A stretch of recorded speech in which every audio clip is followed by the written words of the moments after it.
Bien, el otro día nos quedamos con el universo invisible y continuamos. Dice, en la actualidad vivimos en una sociedad técnicamente desarrollada. Queda cada vez menos lugares sobre la faz de la Tierra, en los que al mirar alrededor, hasta donde alcance el horizonte, no veamos productos de nuestra técnica.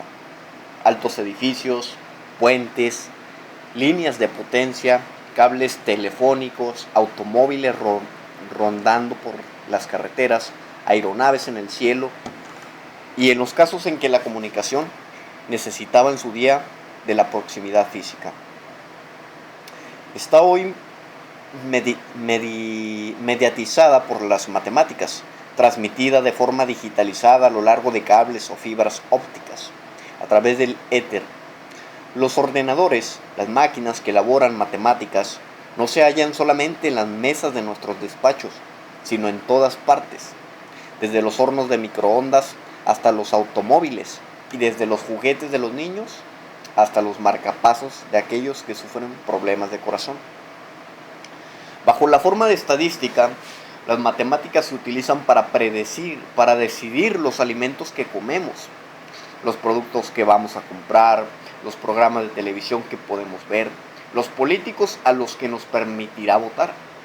Así como la sociedad quemó combustibles fósiles para propulsar máquinas de la era industrial, en nuestra era actual de la información, el combustible principal que quemamos son las matemáticas.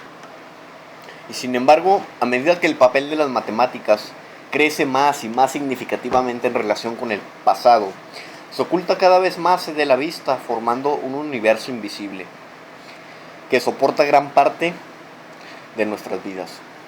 Así como ocurre que cada uno de nuestros actos está gobernado por las fuerzas invisibles de la naturaleza, como la gravedad, vivimos ahora en el universo invisible, creado por las matemáticas, sujeto a leyes asimismo invisibles.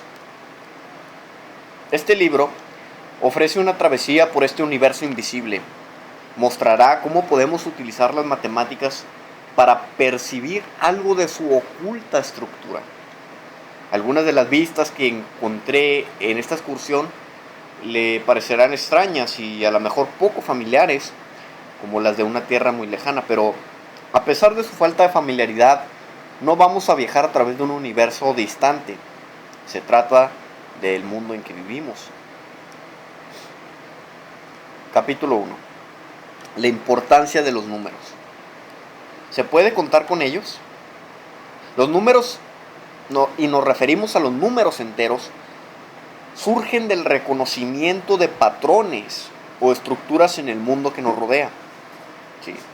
El patrón de la unidad, el de la dualidad, el de la terna, así sucesivamente. Reconocer el patrón de lo que llamamos la terna equivale a reconocer lo que tiene en común un conjunto de 3 manzanas. 3 niños, 3 balones de fútbol e incluso 3 piedras. Entonces, ¿ves algún patrón aquí? Podría preguntar un padre a su hija pequeña mostrándole diversos conjuntos de objetos. 3 manzanas, 3 zapatos, 3 guantes, 3 camiones de juguete. Los números que se emplean para contar 1, 2, 3, etc. son una forma de captar y de describir tales patrones. Las estructuras captadas por los números son abstractas, como lo son asimismo los números que se utilizan para describirlas. Bien, obtenido el concepto de número como abstracción de ciertas estructuras presentes en el mundo que nos rodea, aparece de inmediato otra que es la estructura matemática de los propios números. Los números están ordenados 1, 2, 3, ¿sí? Y así sucesivamente, de tal modo que cada uno de ellos es una unidad mayor que el que le precede en la sucesión. Las matemáticas examinan en los números estructuras más profundas, tales como las que corresponden con la propiedad de ser par o impar, las de ser primo o ser compuesto, ser cuadrado perfecto, satisfacer a diversas ecuaciones y otras muchas. Entonces el estudio de estas estructuras matemáticas o numéricas de este tipo se conoce con el nombre de teoría de números. Bien, en nuestros días los niños lo hacen pronto. A una edad de 5 años o antes incluso, el niño típico de un medio cultural civilizado es capaz de dar un salto cognitivo que a la humanidad le costó varios miles de años alcanzar: la adquisición del concepto de número. Llegan a comprender que hay algo que comparten en común diversos conjuntos de, digamos, por ejemplo, 5 manzanas, 5 naranjas, 5 muchachos, 5 galletas, un grupo musical de 5 miembros y otro por el estilo, ¿no? Ese algo en común, los 5, está de algún modo captado o comprendido por el número 5, una entidad abstracta que el niño nunca verá, oirá, olfateará ni gustará, pero que tendrá una existencia definitiva durante el resto de su vida. Tal es el papel ciertamente que desempeñan los números en la vida cotidiana de la mayor parte de las personas. Los números corrientes con los que contamos, 1, 2, 3, son más reales, más concretos y desde luego más familiares que el Monte Everest o el Taj Mahal. La creación conceptual de los números para contar con marca la etapa final del proceso del reconocimiento de la estructura del número de elementos de un conjunto dado. Tal estructura es, por ejemplo, por completo abstracta, tanto que de hecho es virtualmente imposible hablar de ella en otros términos que no sean los de los propios números abstractos. Traté de explicar lo que significa un conjunto de 25 objetos, sin hacer referencia al número 25, con un conjunto muy pequeño. Podrá recurrir a sus dedos. Si se trata de 5 objetos, podría representarlo mostrando los dedos de una mano y siendo tantos como estos, ¿no? Entonces, aceptar la abstracción no es un proceso fácil para la mente humana. Cuando se presenta la ocasión, la gente se inclina por lo concreto de la preferencia a lo abstracto, digamos. De hecho, trabajos de psicología y de antropología muestran que la capacidad para la abstracción no es algo innato, sino que se trata de una facultad que se adquiere con gran dificultad muchas veces, como parte de nuestro proceso de desarrollo intelectual. Así, por ejemplo, según los trabajos de psicología cognitiva de Jim Piaget, el concepto abstracto de volumen no es innato, sino que se aprende a una edad temprana. Los niños de poca edad no son capaces de reconocer que un vaso alto y estrecho y otro bajo y ancho pueden contener el mismo volumen de líquido, incluso aun cuando vean que el contenido de uno de ellos se vierte en el otro. Durante un tiempo considerable creerán que la cantidad de líquido cambia, que el vaso más alto contiene más líquido que el bajo. El concepto de número abstracto también parece que se aprende. Y es posible que los niños adquieran este concepto después de haber aprendido a contar. La evidencia de que el concepto de número no es innato se deduce del estudio de culturas que han evolucionado aisladas de la sociedad moderna. Así, por ejemplo, cuando un miembro de la tribu Veda de Sri Lanka quiere contar cocos, reúne un conjunto de palillos y asigna una a cada coco. Entonces, cada vez que añade un palillo nuevo dice: este es 1.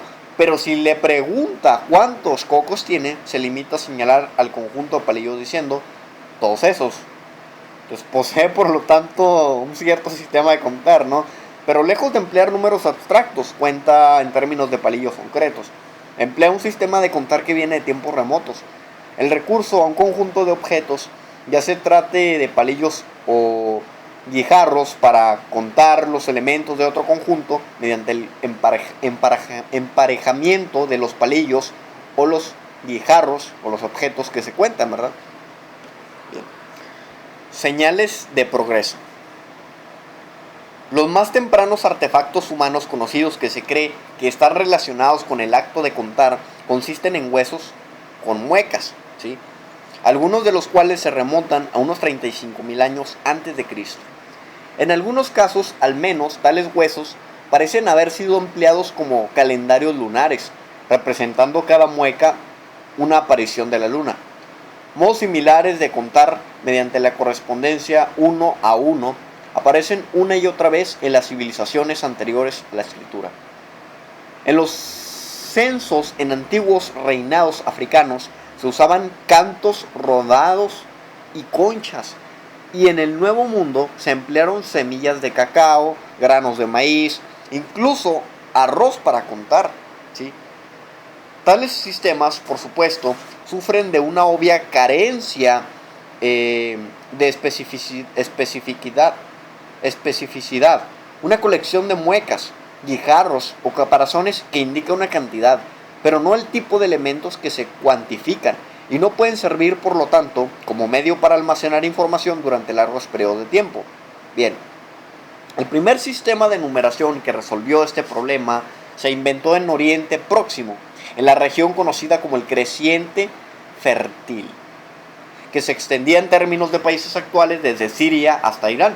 Durante las décadas de los 70 y 80 del pasado siglo, la antropóloga Denise Schmatt-Besserat de la Universidad de Texas en Austin llevó a cabo un estudio minucioso de objetos artesanos de barro hallados en excavaciones arqueológicas en diversos lugares de Oriente Próximo. En cada sitio, entre la diversidad usual de vasijas, de arcilla, ladrillos, estatuillas, observó la presencia de conjuntos de pequeñas piezas de arcilla de formas diversas, cuidadosamente realizadas, midiendo cada una desde 1 hasta 3 centímetros de anchura, esferas, discos, íconos, tetraedros, ovoides, cilíndricos, triángulos, rectángulos y cosas por el estilo, ¿no?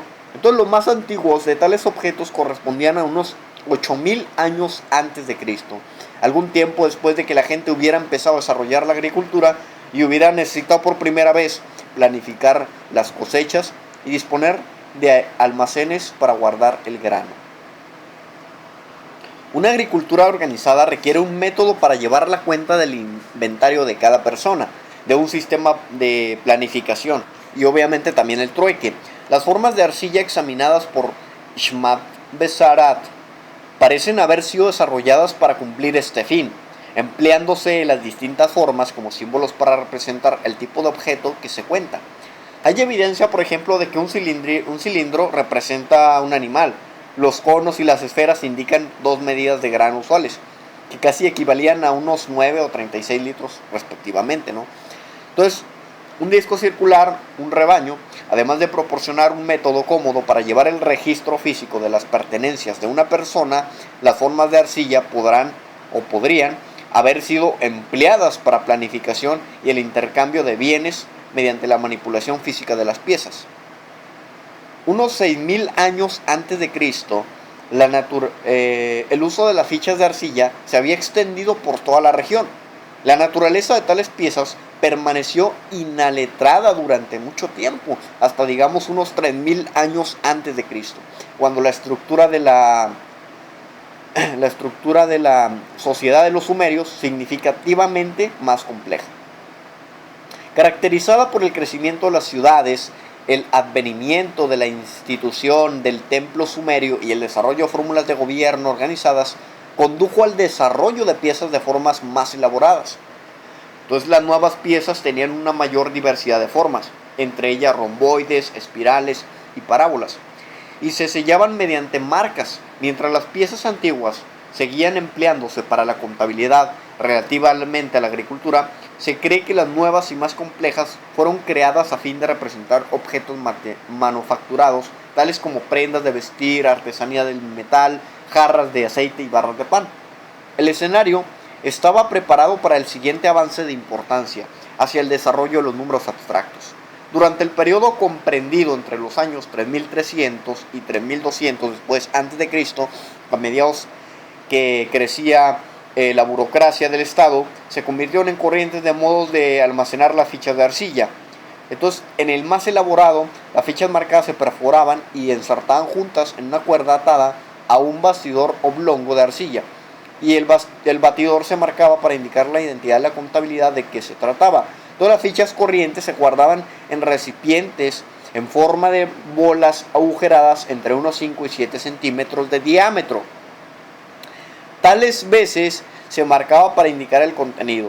Tanto las sartas de fichas como los envases de arcilla sellados que contenían piezas servían de ese modo de registros contables o de contratos. Bien, como es obvio, uno de los problemas de un recipiente de arcilla sellado es que para examinar el contenido debe romperse el sello.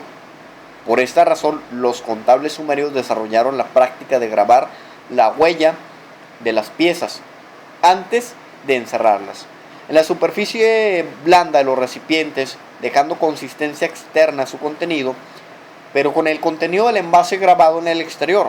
Las propias fichas se volvieron en gran medida superfluas, ya que toda la información requerida se hallaba señalada en las marcas de la superficie del envase. Entonces podía prescindirse de las fichas. Y eso es precisamente lo que ocurrió al cabo de unas cuantas generaciones. El resultado fue el nacimiento de la tablilla de barro sobre el cual se imprimían las marcas, y tales marcas por sí mismas servían para registrar los datos anteriormente representados por las piezas o fichas. En términos actuales, diríamos que los contables sumerios habían reemplazado los dispositivos físicos de recuento por cifras escritas. Bien, desde el punto de vista del conocimiento, resulta, interesante que los sumerios no pasaran inmediatamente del uso de fichas físicas selladas en un recipiente marcado al de marcas en una única tablilla. Durante cierto periodo de tiempo, los recipientes marcados con muescas contuvieron de modo redundante las fichas reales representadas por sus marcas exteriores. Las fichas eran vistas como representantes de la cantidad del grano, el número de ovejas, cosas por el estilo, ¿no? Entonces las marcas del exterior del recipiente se veían no como representaciones de cantidades de número real, del mundo real, sino como las de las fichas en la cubierta. El que se necesitara tanto tiempo para reconocer la redundancia de las fichas sugiere que el paso de las fichas físicas a una representación abstracta supuso un progreso intelectual considerable. Naturalmente, la adopción de una representación simbólica de una cantidad de grano no tiene por sí misma la importancia del reconocimiento explícito del concepto de número en el sentido en que nos resulta actualmente familiar, en el que los números se ven como cosas u objetos abstractos. Es difícil estimar la época exacta en que la humanidad obtuvo ese logro. Del mismo modo que también resulta difícil precisar el momento en que un niño realiza un avance intelectual similar, lo cierto es que una vez que se abandonaron las piezas de barro, el funcionamiento de la sociedad sumeria confió en las nociones de unidad, dualidad, terna, etc., que es lo que indicaba las marcas en las tablillas. Entonces vamos a ver ahora el progreso simbólico. Bien, disponer de algún tipo de sistema de numeración escrita y emplearlo para contar, que es lo que hicieron más bien los sumerios, es una cosa reconocer el concepto de números e investigar sus propiedades. Desarrollando la ciencia de los números es otra cosa muy distinta. Este último descubrimiento llegó mucho más tarde, cuando la gente comenzó a llevar a cabo investigaciones intelectuales del tipo que actualmente catalogamos como ciencia. Como ejemplo de la distinción entre el uso de un dispositivo matemático, el reconocimiento explícito a las entidades que intervienen en el mismo, podemos referirnos a la observación familiar de que el orden no importa cuando sumamos o multiplicamos un par de números con los que se cuenta. En adelante haremos referencia a los números usados para contar mediante el término actual número natural. Utilizando la terminología de algebraica moderna, este principio se puede expresar de un modo sencillo y legible por medio de las dos leyes conmutativas siguientes, que es m más n es igual a n más m, ¿verdad? Y m por n pues es igual a n por m. Bien, en cada una de esas dos identidades, los símbolos m y n pues intentan denotar dos números naturales cualesquiera. El empleo de tales símbolos es algo muy distinto del hecho de escribir un caso particular a tales leyes, como pudiera ser, por ejemplo, 3 más 8 es igual a 8 más 3, y 3 por 8 pues es lo mismo, igual 8 por 3. Entonces el segundo caso es una observación acerca de la suma y de la multiplicación de los números particulares. Supone la capacidad de manejar números abstractos individuales. Al menos los números abstractos 3 y 8, y es típica de la clase de observaciones que hacían los antiguos egipcios y babilónicos Ellos no requieren, sin embargo, un concepto altamente desarrollado del número abstracto, como ocurre con las leyes conmutativas. Alrededor del 2000 a.C., tanto los egipcios como los babilonios habían desarrollado sistemas numéricos primitivos, habían realizado algunas observaciones geométricas relativas a triángulos, pirámides y formas por el estilo. Sabían desde luego que la suma, que la multiplicación eran conmutativas, que en el sentido del que estaban familiarizados con estas dos modalidades del funcionamiento, indudablemente hacían uso frecuente de la conmutatividad en sus cálculos diarios, pero en sus escritos, al describir cómo llevar a cabo un tipo de determinado cálculo, no utilizaban símbolos algebraicos tales como m y n. En lugar de ello, se referían siempre a números particulares. Aunque está claro que en muchos casos estos números particulares elegidos se representan puramente como ejemplos y podían reemplazarse libremente por cualquier otro número. Por ejemplo, en el conocido como Papiro de Moscú, documento egipcio escrito en 1850 a.C., aparecen las siguientes instrucciones para calcular el volumen de una determinada pirámide cuadrada truncada. El vértice está separado por un plano paralelo a la base, como se muestra en esta figura. Bien, si aquí se dice una pirámide truncada de 6 de altura vertical por 4 en la base y 2 en la cúspide, debe calcular el cuadrado de 4 resultando 16. Debe calcular el doble de 4, que resulta ser 8. Debe calcular el cuadrado de 2, que es 4, y deberá sumar el 16, el 8 y el 4, y tendrá el resultado 28. Deberá tomar la tercera parte de 6, que será 2. Tomará 2 veces 28, que será 56. Vea, obtenemos 56. Verá que esto es correcto. A pesar de que estas instrucciones están dadas en términos de unas dimensiones particulares, está claro que solamente cobran sentido como conjunto de instrucciones si el lector es libre de reemplazar esos números con cualquiera otros valores apropiados. En notación moderna, el resultado se expresaría mediante una fórmula algebraica. Si la pirámide truncada tiene una base cuadrada del lado igual a A, una cubierta cuadrada del lado igual a B y una altura de H, entonces su volumen está dado por la fórmula volumen es igual a 1 entre 3 por H, todo esto por el producto de A más A al cuadrado más AB más B al cuadrado. Ser consciente de una determinada estructura y emplearla no es lo mismo que formalizarla, sujetarla a un análisis científico. Las leyes conmutativas, por ejemplo, expresan ciertos patrones según los cuales se comportan los números naturales.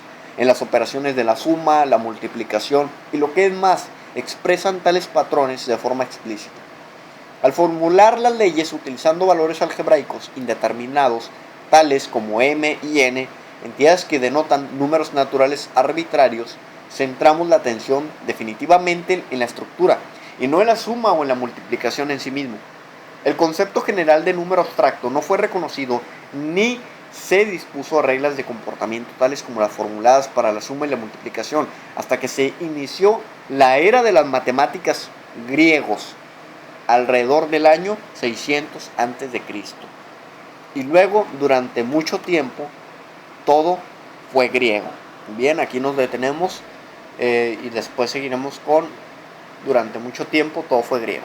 Hablaremos aquí obviamente sobre las matemáticas que desarrollaron los griegos, esta cultura que fue pues muy importante. Bien, esto es todo por hoy.